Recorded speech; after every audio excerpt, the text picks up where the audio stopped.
What if the key to true happiness is not what you think it is? 2,400 years ago, a man with no job, no wealth, and no followers claimed to have found it.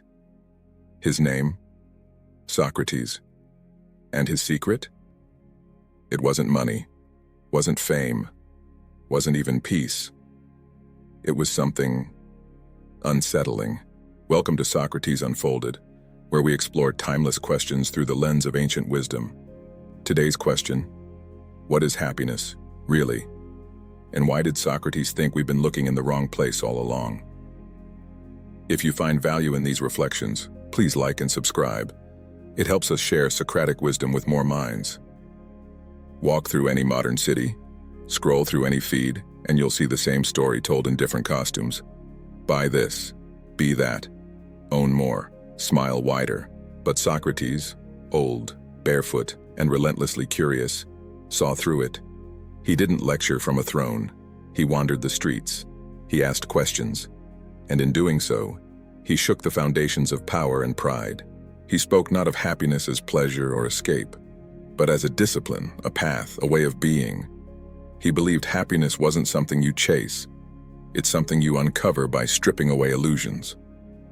Today we're drowning in comfort, yet starving for meaning. We're surrounded by abundance, food, information, dopamine, and yet anxiety, loneliness, and burnout are epidemics. We keep asking, why am I not happy? But maybe we're chasing the wrong thing altogether. Socrates warned of what he called the golden cage, a life that looks rich but feels empty. A life where we chase desires that promise joy, but deliver only craving. We seek to avoid discomfort at all costs, curating perfect versions of ourselves for the world. But deep down, many feel disconnected, not just from others, but from themselves. Socrates didn't promise comfort. He offered truth, and it begins with a confrontation. Socrates' core belief: the unexamined life is not worth living. Not just a quote, a rebellion. He rejected the idea that happiness was a feeling to pursue. To him, it was a byproduct, something that emerges when we live rightly. He believed the soul, like the body, has its own form of health, and its nourishment isn't fame, power, or wealth. It's virtue, justice, courage, temperance, and wisdom. These weren't abstract ideals to him. They were skills to be trained. Like a sculptor chiseling away at stone, we must chisel our own character. He questioned powerful men, exposed ignorance, and made enemies, not to mock, but to awaken. To Socrates, knowing oneself was not a luxury. It was the foundation of a meaningful life. But how do we do that? Socrates' method was as sharp as it was painful, relentless questioning, especially of the self. What do I truly believe? Why do I act against my values? Do I live with integrity or just appearances?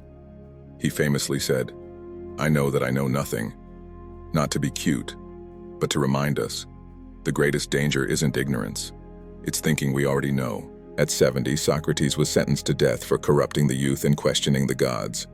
His friends begged him to flee. Escape was possible, but he stayed, drank the poison, calmly. Why?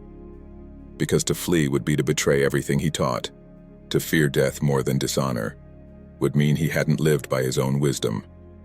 His final lesson wasn't in words, it was in action. Happiness, he showed, is not the avoidance of suffering. It's living in alignment with your soul, even when the cost is high. You don't need a death sentence to test this. Ask yourself now, if I lost everything tomorrow, would I still respect the person I've become? Socrates left no books, no rules, no steps to follow, only a challenge. Wake up, question, choose. He believed happiness was a quiet thing, a harmony between how we live and who we are, not the loud rush of pleasure, but the steady peace of a well-ordered soul. Maybe we've been searching in all the wrong places. Maybe the good life isn't out there.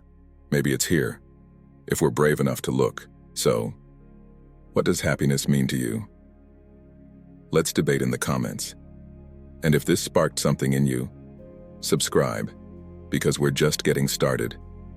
More Socratic wisdom, reimagined, is coming.